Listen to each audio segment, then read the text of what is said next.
তে আমাক কৈছে দুটা সংখ্যাৰ এটা আনটোতকৈ তিনি ডাঙৰ মানে এটা যিমান হয় আনটো তাতকৈ তিনি ডাঙৰ ধৰি লম x ধৰো এটা সংখ্যা x যেহেতু দুটা সংখ্যাৰ এটা আনটোতকৈ তিনি ডাঙৰ মানে যেটো আৰু এটা লিখিম আৰু এটা সংখ্যা হেতু ইয়াতকৈ তিনি ডাঙৰ তে এটো যদি x হয় এটো ইয়াতকৈ তিনি ডাঙৰ তে ইয়াৰ লগত তিনি এটা যোগ কৰি দিম অৰ্থাৎ এটো x + 3 x হল আমি তিনি যোগ কৰিব নোৱাৰো কাৰণ এটো আমি কি নাজানো গতিকে এটো হ'ব x + 3 এটা সংখ্যা এটো এটা সংখ্যা তে সংখ্যা দুটা হল এটা হৈছে x এটা হৈছে x + 3 তে দুটা সংখ্যাৰ এটা আনটোতকৈ তিনি ডাঙৰ আমি এটো কমপ্লিট কৰিলো কাৰণ এটা x আনটো x + 3 আৰু ইয়াতকৈ এটো তিনি ডাঙৰ তে বাকিখিনি কৈছিল আমাক সংখ্যা দুটাৰ যোগফল 27 মানে দুটা সংখ্যা এটা হৈছে এটো এটা হৈছে এটো মানে এটো আৰু এটোৰ যোগফল 27 মানে ইয়াৰ লগত এটো যোগ কৰিলে আমি 27 পাম আৰু হেতুৱে আমাক সৰল সমীকৰণ আকাৰত লিখিব দিছে গতিকে আমি লিখিম এটাকে নিৰ্ণয় সমীকৰণ হ'ব এটা সংখ্যা আছে x প্লাস মানে এটো সংখ্যাৰ লগত আনটো সংখ্যা যোগ কৰিব লাগিব আনটো সংখ্যা হৈছিল x + t ই এটা সংখ্যা আৰু এটো এটা সংখ্যা গতিকে আমি ইয়াত দিব লাগিব ব্ৰেকেট মানে এটা সংখ্যাৰ লগত আনটো সংখ্যা আমি যোগ কৰিলো আৰু যোগফল আমাক কৈছিল 27 অৰ্থাৎ এটো তাৰ যোগফল 27 আৰু সমীকৰণটো হ'ব এটো 1 নম্বৰ 7 ইয়াত আছে এটা সংখ্যাৰ আধা সংখ্যাটোতকৈ দুই ডাঙৰ এটা সংখ্যাৰ আধা সংখ্যাটোতকৈ দুই ডাঙৰ এটো হ'ব নোৱাৰে এটা সংখ্যাৰ আধাটো সংখ্যাটোতকৈ দুই কেনেকৈ ডাঙৰ হ'ব সৰুহে হ'ব লাগিছিল এটো কিবা এটা প্ৰিন্টিং মিছ হ'ব তোমালোকে এটো সৰু কৰি লবা মানে প্ৰশ্নটো হ'ব এটা সংখ্যাৰ আধা সংখ্যাটোতকৈ দুই সৰু হ'ব এটো হ'ব সৰু গতিকে আমি ধৰি লৈছো সংখ্যাটো x এটাকে সমীকৰণটো হ'ব আমাক যেহেতু কৈছিলে এটা সংখ্যাৰ আধা তে সংখ্যাটো যদি x মানে x ৰ আধা তে যিকোনো এটা সংখ্যাৰ আধা উলিয়াবৰ কাৰণে আমি 2 এ হৰণ কৰিব লাগে যেনেকৈ 10 ৰ আধা 5 10ক 2 এ হৰণ কৰিলে 5 পাম 8 ৰ আধা 4 তে 8ক 2 এ হৰণ কৰিলে 4 পাম গতিকে আমি যেহেতু এটা সংখ্যাৰ আধা মানে x ৰ আধা উলিয়াব লাগে গতিকে আমি x কো 2 এ হৰণ কৰিছো তে এটা সংখ্যাৰ আধা মানে এইটো সংখ্যাটোতকৈ দুই সৰু মানে x তকৈ দুই সৰু এইটো সংখ্যা x তকৈ দুই সৰু ই ডাঙৰ ই সৰু ইয়াতকৈ দুই সৰু মানে ইয়াৰ অৰ্থটো হৈছে এইটো ইয়াতকৈ দুই ডাঙৰ মানে বৰ্তমান ইয়াত দুই বেছি হৈ আছে কাৰণ ই ইয়াতকৈ দুই ডাঙৰ গতিকে আমি যেহেতু সমান চিন দিছো সমান সমান হ'ব লাগিব কিন্তু বৰ্তমান ইয়াত দুই বেছি হৈ আছে গতিকে আমি ইয়াৰ পৰা দুই বিয়োগ কৰি দিম মানে সংখ্যাটোৰ আধা মানে x/2 টো সংখ্যাটোতকৈ দুই সৰু গতিকে ইয়াৰ পৰা দুই বিয়োগ কৰিলো এটো পাই যাম মানে সংখ্যাটোৰ পৰা দুই বিয়োগ কৰিলে সংখ্যাটোৰ আধা পাই যাম কাৰণ কৈ দিছিলে যে সংখ্যাটোৰ আধা মানে এইটো সংখ্যাটোতকৈ দুই সৰু গতিকে সংখ্যাটোৰ পৰা দুই বিয়োগ কৰিলে এটো আমি পাই যাম গতিকে এটো হ'ব সমীকৰণ এতিয়া হ'ব 8 নম্বৰ দুটা ক্ৰমিক স্বাভাৱিক সংখ্যাৰ যোগফল 15 দুটা ক্ৰমিক মানে এটাৰ পিছত এটা মানে এটা যদি হয় 5 পিছৰ সংখ্যাটো হ'ব 6 কাৰণ আমাক ক্ৰমিক বুলি কৈছে আৰু স্বাভাৱিক সংখ্যা বুলি কৈছে গতিকে স্বাভাৱিক সংখ্যাটো 1 ৰ পৰা আৰম্ভ হয় গতিকে 5ৰ পিছৰ স্বাভাৱিক সংখ্যাটো 6 তেনেকৈ আমাৰ প্ৰথম সংখ্যাটো যদি 11 হয় তাৰ পিছৰটো 12 কাৰণ 11ৰ পিছৰ স্বাভাৱিক সংখ্যাটো 12 গতিকে আমি এটা যদি হয় 11 এটা হ'ব 12 মানে এটা আনটোতকৈ এক বেছি গতিকে আমি প্ৰথমতে সংখ্যা দুটা ধৰি লম তে মই লিখিছো ধৰো ক্ৰমিক স্বাভাৱিক সংখ্যা দুটা তে এটা ধৰিম x আৰু এটা যদি x হয় তে পিছৰটো ইয়াতকৈ এক বেছি কাৰণ স্বাভাৱিক সংখ্যা এটাৰ পিছত আনটো এক এককৈ বাঢ়ি গৈ থাকে তে প্ৰথম সংখ্যাটো যদি x হয় আমি নাজানো কি হয় আমি ধৰি লৈছো x বুলি তে তাৰ পিছত কি হ'ব ইয়াতকৈ এক বেছি হ'ব তে ইয়াৰ লগত এক এটা যোগ কৰিব লাগিব মানে এটা সংখ্যা হ'ব x এটা হ'ব x + 1 তে আমাক কৈছিলে দুটা ক্ৰমিক স্বাভাৱিক সংখ্যাৰ যোগফল 15 মানে এটা আছিল x এটা আছিল x + 1 তে সংখ্যা দুটা আমি যোগ কৰিম যোগফল পাই যাম 15 এটাকে সমীকৰণটো হ'ব এটা আমাৰ কৈছিলে সংখ্যা দুটা যোগফল 15 গতিকে এটা আছিল x যোগ আনটো আছিল x + 1 তে আমি পাই যাম দুইটা যোগ কৰিলে আমি পাই যাম 15 এটো হ'ব সমীকৰণ এতিয়া হ'ব আমাৰ 9 নম্বৰ ইয়াত আছে দুটা ক্ৰমিক অযুগ্ম স্বাভাৱিক সংখ্যাৰ যোগফল 28 অযুগ্ম বুলি কৈছে স্বাভাৱিক সংখ্যাই কিন্তু অযুগ্ম বুলি কৈছে মানে দুইটা স্বাভাৱিক সংখ্যা অযুগ্ম হ'ব লাগিব গতিকে দুটা স্বাভাৱিক সংখ্যাৰ যোগফল 28 বুলি কৈছে স্বাভাৱিক সংখ্যা মানে হৈছে যিবিলাক সংখ্যা আমি গণনা কৰিবলৈ ব্যৱহাৰ কৰোঁ সেইবিলাক সংখ্যাক স্বাভাৱিক সংখ্যা বুলি কোৱা হয় যেনে 1 2 3 4 5 6 এইবিলাক স্বাভাৱিক সংখ্যা মানে স্বাভাৱিক সংখ্যা এটাৰ পিছত আনটো পাবলৈ 1 যোগ কৰিব লাগে যেনেকৈ 1ৰ পিছত 2 2ৰ পিছত 3 কাৰণ 2তকৈ 1 এটা বেছি যোগ কৰিলে 2ৰ লগত 1 এটা যোগ কৰিলে আমি 3 পাম তেনেকৈ 3ৰ লগত 1 যোগ কৰিলে 4 পাম অৰ্থাৎ 1 1কৈ বাঢ়ি গৈ থাকে কিন্তু আমাক 8 নম্বৰত কৈছিলে দুটা ক্ৰমিক স্বাভাৱিক সংখ্যা মানে ক্ৰমিক মানে এটাৰ পিছত এটা গতিকে আমি এটা ধৰিছিলোঁ x আৰু আনটো x ৰ লগত 1 এটা যোগ কৰিছিলোঁ এবাৰো কৈছে স্বাভাৱিক সংখ্যা বুলি কিন্তু এবাৰ কৈছে অযুগ্ম বুলি তে স্বাভাৱিক সংখ্যা আৰম্ভ হয় 1ৰ পৰা 1 2 3 4 তে 1টো অযুগ্ম সংখ্যা কিন্তু 2টো যুগ্ম সংখ্যা আকৌ 3টো অযুগ্ম সংখ্যা তেনেকৈ 4টো মানে এটা এৰি এটাহে অযুগ্ম সংখ্যা পোৱা যায় গতিকে 1ৰ পিছৰ অযুগ্ম সংখ্যাটো 3 তেনেকৈ 3ৰ পিছৰ অযুগ্ম সংখ্যাটো 5 5ৰ পিছৰ অযুগ্ম সংখ্যাটো 7 মানে অযুগ্ম সংখ্যা ক্ৰমিক অযুগ্ম সংখ্যা এটাৰ পিছত আনটো পাবৰ কাৰণে 2 যোগ কৰিব লাগে কাৰণ 1ৰ পিছত 2 পোৱা যায় স্বাভাৱিক সংখ্যা 2 পোৱা যায় কিন্তু আমাক কৈছে অযুগ্ম বুলি 2টো অযুগ্ম সংখ্যা নহয় যুগ্ম সংখ্যা গতিকে 1 এটা অযুগ্ম সংখ্যা 3টো অযুগ্ম সংখ্যা গতিকে 1ৰ পিছৰ অযুগ্ম সংখ্যাটো পাবৰ কাৰণে আমি 2 যোগ কৰিব লাগিব কাৰণ 1ৰ লগত 2 যোগ কৰিলেহে 3 পোৱা যায় তেনেকৈ 3ৰ পিছৰ অযুগ্ম সংখ্যাটো 5 অৰ্থাৎ 3ৰ লগত 2 যোগ কৰিলে আমি 5 পাওঁ তেনেকৈ 5ৰ পিছৰ অযুগ্ম সংখ্যাটো 7 অৰ্থাৎ 5ৰ লগত 2 যোগ কৰিলে আমি 7 পাম তেনেকৈ আমি ইয়াত আমাক কৈছে দুটা ক্ৰমিক অযুগ্ম স্বাভাৱিক সংখ্যা তে আমি যদি এটা যদি ধৰি লওঁ x তে আনটো হ'ব x + 2 কাৰণ x ৰ লগত 2 যোগ কৰিব লাগিব কাৰণ অযুগ্ম সংখ্যা এটাৰ পিছত আনটো পাবৰ কাৰণে 2 যোগ কৰিব লাগে গতিকে এটা যদি হয় x আনটো হ'ব x + 2 সেই আমি ধৰি লৈছো ক্ৰমিক অযুগ্ম স্বাভাৱিক সংখ্যা দুটা x আৰু x + 2 এটাকে সমীকৰণটো হ'ব যিহেতু আমাক কৈছিলে সংখ্যা দুটাৰ যোগফল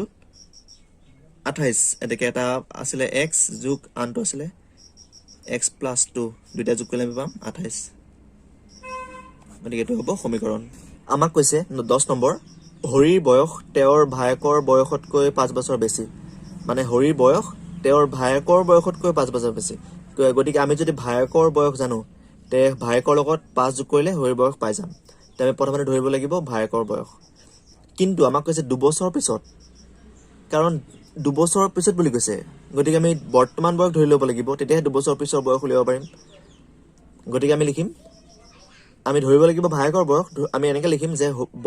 বৰ্তমান হৰিৰ ভায়েকৰ বয়স x বছৰ এটাকে হৰিৰ বৰ্তমান বয়স x + 5 বছৰ কাৰণ বৰ্তমান ধৰি ল'ব লাগিব কাৰণ 2 বছৰৰ পিছতো আমি হৰিৰ বয়স উলিয়াব লাগিব গতিকে 2 বছৰৰ পিছত মানে কেতিয়া বৰ্তমান ধৰি ল'ব লাগিব বৰ্তমান জানিলেহে আমি 2 বছৰৰ পিছৰ বয়স জানিম গতিকে যিটো আমি ভায়েকৰ বয়স জানিব লাগিব আৰু সেই ভায়েকৰ বয়সটো বৰ্তমান বয়স হিচাপে আমি ধৰি ল'ম আৰু বৰ্তমান হৰিৰ ভায়েকৰ বয়স x বছৰ এটাকে বৰ্তমান হৰিৰ বয়স যেহেতু ভায়েকতকৈ হৰি 5 বছৰ ডাঙৰ গতিকে আমি x ৰ লগত 5 যোগ কৰিছোঁ তে আমি বৰ্তমান বয়স পাই গৈছোঁ কিন্তু আমাৰ প্ৰশ্নত কৈছে 2 বছৰৰ পিছত হৰিৰ বয়স ভায়েকৰ বয়সৰ 3 গুণ হ'ব প্ৰথমতে আমি বৰ্তমান বয়স x বছৰ 2 বছৰৰ পিছত হৰিৰ ভায়েকৰ বয়স কিমান আমি উলিয়াম আকৌ 2 বছৰৰ পিছত হৰিৰ বয়স আমি উলিয়াম 2 বছৰৰ পিছত হৰিৰ ভায়েকৰ বয়স হৰিৰ ভায়েকৰ বৰ্তমান বয়স আছিলে x বছৰ তে 2 বছৰৰ পিছত তে বৰ্তমান যদি x বছৰ হয় তে 2 বছৰৰ পিছত কিমান বাঢ়িব 2 বছৰ বাঢ়ি যাব ইয়াতকে হৈ যাব x + 2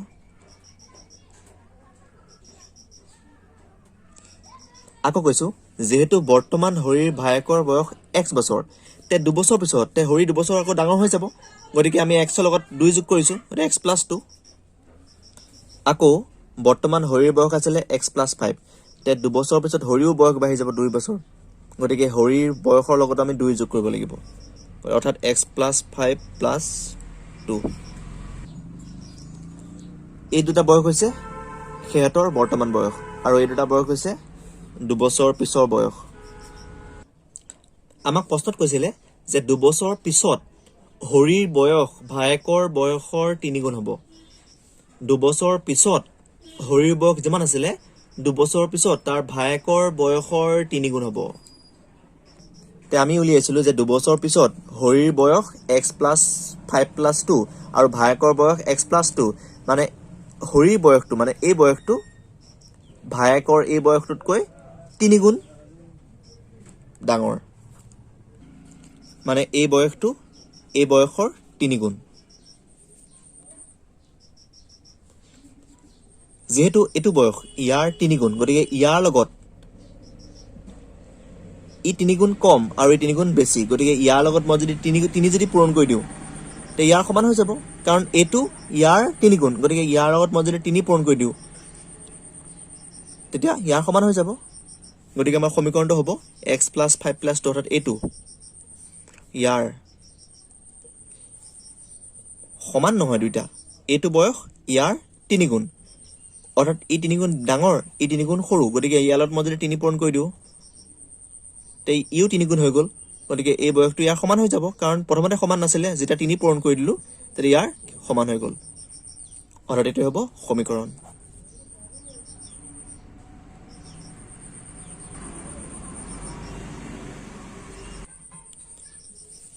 11 নম্বৰত আছে ৰীমাৰ হাতত থকা টকাৰ পৰিমাণ গীতাৰ হাতত থকা টকাৰ পৰিমাণৰ 3 গুণ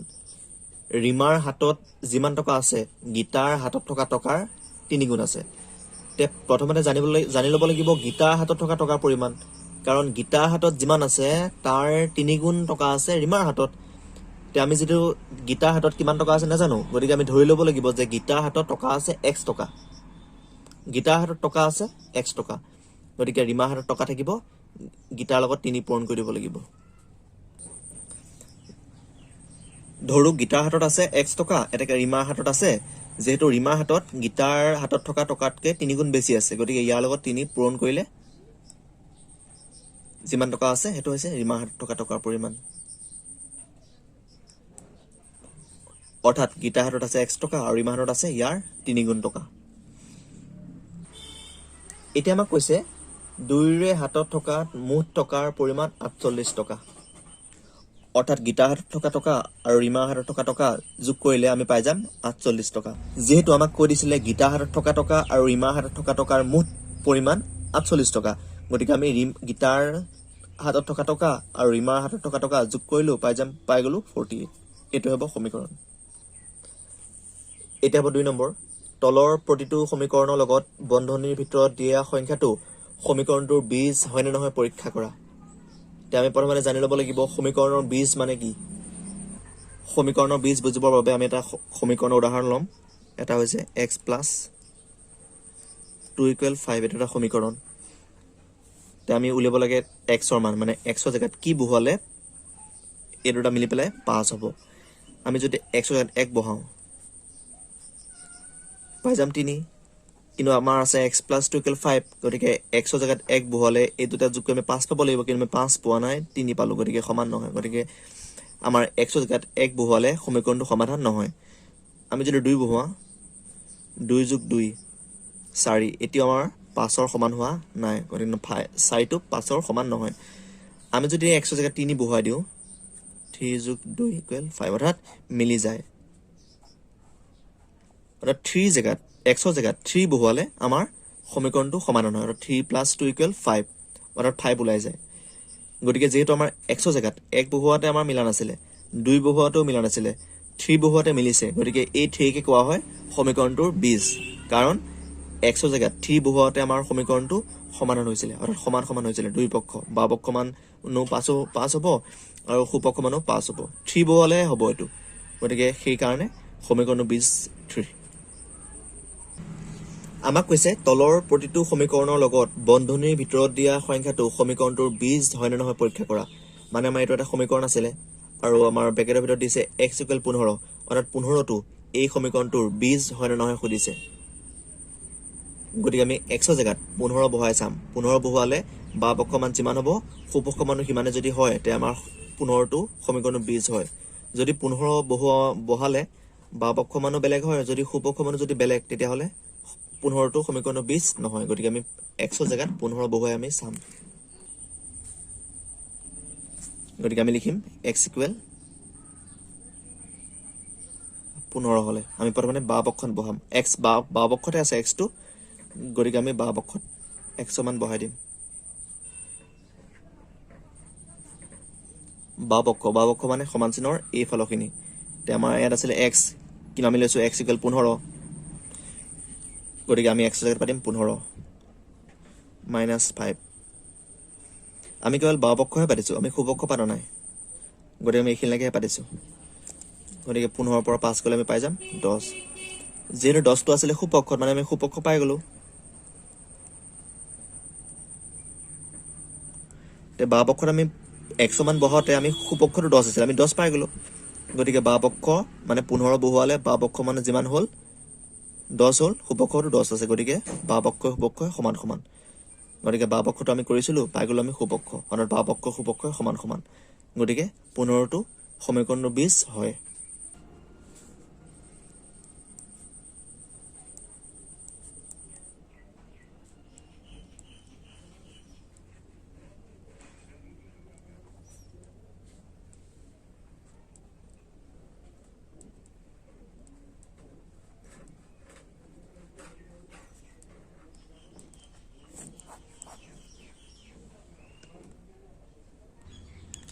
আমাৰ এবাৰ আছে 5 গতিকে আমি বাওপক্ষত x ৰ জেগাত 5 বহাম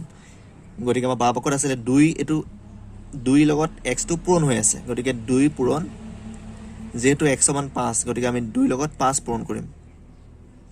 -4 তে 2 5 গুণ 10 -4 অৰ্থাৎ 6 কিন্তু আমাৰ সুপক্ষত আছিলে 8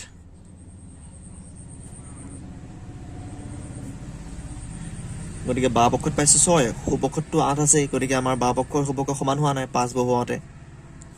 আমি লিখিম যেহেতু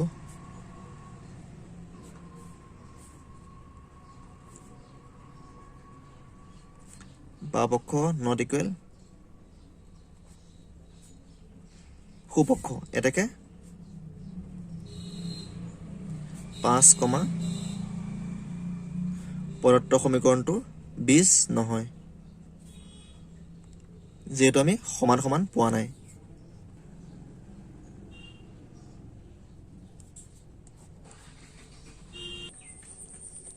এবাৰ আমাৰ y আছে y মান বাওপক্ষটো আছে সুপক্ষটো আছে গতিকে আমি y মান বাওপক্ষটো বহাব লাগিব সুপক্ষটো বহাব লাগিব কিন্তু আগৰটোত কেৱল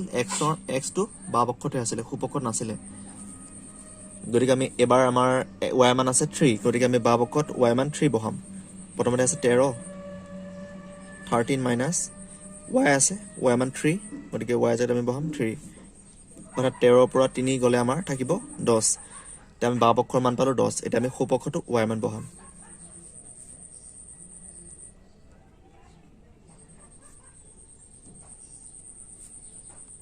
আমাৰ সুপক্ষত আছিলে 4 প্লাস 2y অৰ্থাৎ 2 লগত y টো পূৰণ হৈ আছে y মান 3 গতিকে 2 পূৰণ 3 তে আমাৰ বদমাছ ফৰ্মুলা মতে প্ৰথমতে যোগ কৰিব নোৱাৰি প্ৰথমতে পূৰণ কৰিব লাগে গতিকে আমি প্ৰথমতে পূৰণ কৰিলাম 2 3 গুণ 6 অৰ্থাৎ 6 4 10 তে আমি বাওপক্ষটো পালো 10 সুপক্ষটো পালো 10 অৰ্থাৎ বাওপক্ষ সুপক্ষ সমান সমান হৈছে গতিকে 3 টো ইয়াৰ 20 হয় এতিয়া আমাৰ হ'ব 4 নম্বৰ তাত আমি বাওপক্ষত আমি বাওপক্ষত x মান 12 বহালো অৰ্থাৎ x ওপৰত আছিলে অৰ্থাৎ 12 আছিলে ওপৰত 12 মান 12 বহালো x জেগাত তলফালে 3 -6 গতিকে 3 এ 12 যাব 4 বাৰ -6 এটা আছে সৰু এটা আছে ডাঙৰ 4 পৰা 6 বিয়োগ নাযায় মানে ই আছে ধনাত্মক চিন ইয়াত আছে ঋণাত্মক চিন ধনাত্মক চিন আৰু ঋণাত্মক চিন থাকিলে ডাঙৰটোৰ পৰা সৰুটো বিয়োগ কৰে অৰ্থাৎ 6 পৰা আমি 4 বিয়োগ কৰিলো যেহেতু আমাৰ ডাঙৰটোৰ আগত ঋণাত্মক চিন আছে আৰু গতিকে দুইটা আগত ঋণাত্মক চিন দি দিলো তোমালোকে এইবিলাক আগতে 6ত শিকি আহিছিলা গতিকে আমাৰ 6 পৰা 4 গ'লে 2 থাকিল আৰু আগত আছে মাইনাস অৰ্থাৎ আমাৰ বাওপক্ষত পালো -2 এতিয়া আমাৰ সুপক্ষত আছে 2x + 2 ইয়াত আমি x ৰ জেগাত 12 বহাম অৰ্থাৎ 2 পূৰণ 12 + 2 তে 2 12 গুণ 24 + 2 তে 24 2 আমি পাম 26 তে আমি বাওপক্ষত পাইছিলো -2 আৰু সুপক্ষত পাইছো 26 অৰ্থাৎ বাওপক্ষ সুপক্ষ সমান নহয় গতিকে 12টো সমীকৰণটো 20 নহয়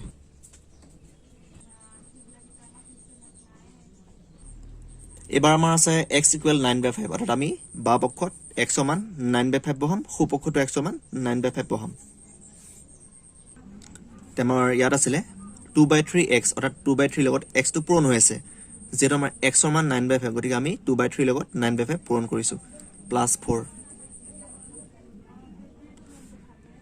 তে আমাৰ এহেতুটাৰ ভিতৰত 3 এ 9 হৰণ যায় 3 9 যায় 3 বাৰ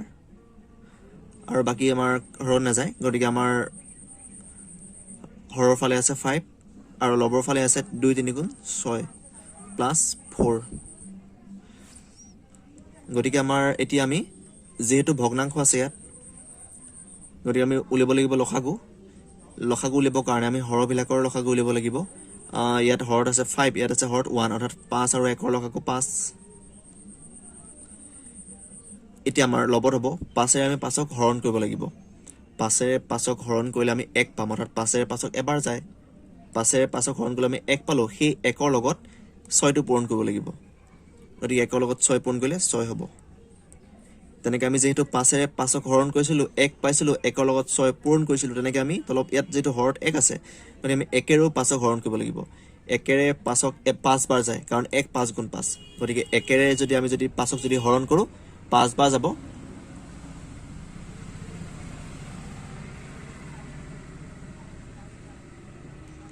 সেই 5 ৰ লগত 4 পূৰণ কৰিব লাগিব অৰ্থাৎ 5 4 গুণ 20 আকৌ কৈছো হৰটোৱে হৰটো হৰণ কৰিব লাগে অৰ্থাৎ হৰটোৱে লসাগুটো হৰণ কৰিব লাগে 5 এ আমি 5ক হৰণ কৰিছিলো 1 পাইছিলো সেই 1 ৰ লগত লবত আছিল 6 1 ৰ লগত আমি 6 পূৰণ কৰিছিলো 6 পালো প্লাস ইয়াতো হৰৰ ফালে আছে 1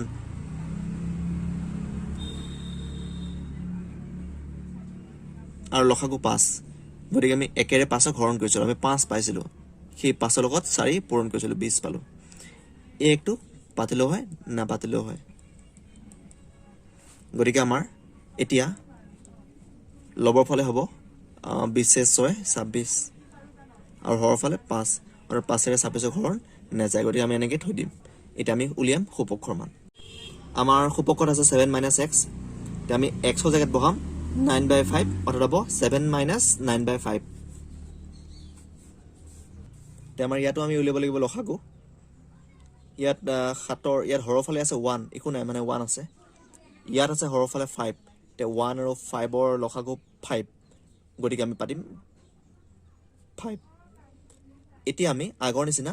ইয়াত হৰৰ ফালে 1 আছিলে 1 এৰে আমি 5ক হৰণ কৰিব লাগিব 1 এৰে যদি 5ক হৰণ কৰো 5 বাৰ যাব সেই 5 ৰ লগত অৰ্থাৎ 1 এৰে 5ক হৰণ কৰিলে আমি পাম 5 সেই 5 ৰ লগত লবত আছে 7 সেই 7টো পূৰণ কৰিব লাগিব অৰ্থাৎ 5 ৰ লগত 7 পূৰণ কৰিলে আমি পাম 35 মাইনাস তেনেকৈ ইয়াত হৰৰ ফালে আছে 5 আৰু লসাগু 5 অৰ্থাৎ 5 এৰে 5ক হৰণ কৰিলে আমি পাম 1 সেই 1 ৰ লগত 9 লবৰ ফালে আছে 9 1 ৰ লগত 9 পূৰণ কৰিলে আমি পাম 9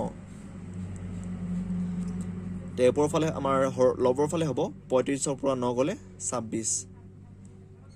আৰু হৰৰ ফালে আছে আমাৰ 5 যেহেতু আমি বাও পক্ষটো পাইছিলো 26/5 আৰু সু পক্ষটো পালো 26/5 গতিকে আমাৰ 9/5 টো সমীকৰণ 20 হয়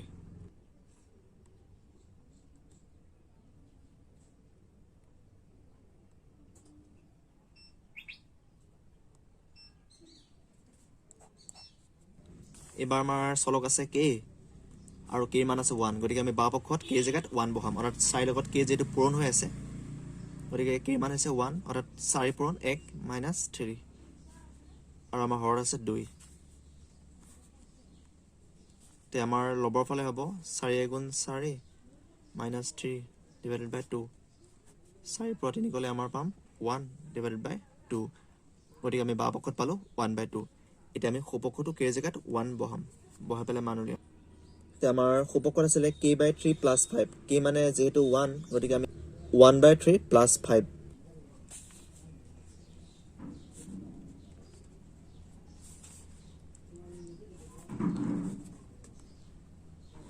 ইয়াত আছে 3 হৰৰ ফালে ইয়াত হৰৰ ফালে আছে 1 আৰু 3 লসাগু 3 হ'ব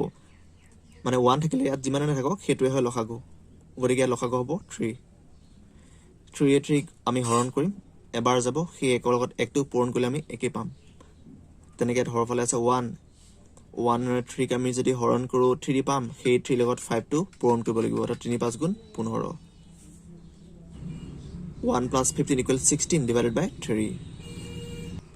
বাও পক্ষত পাইছিলো 1/2 আৰু সুপক্ষত পালো আমি 16/3 অৰ্থাৎ বাও পক্ষ সুপক্ষ সমান নহয় এটাকে 1 টো সমীকৰণটো 20 নহয়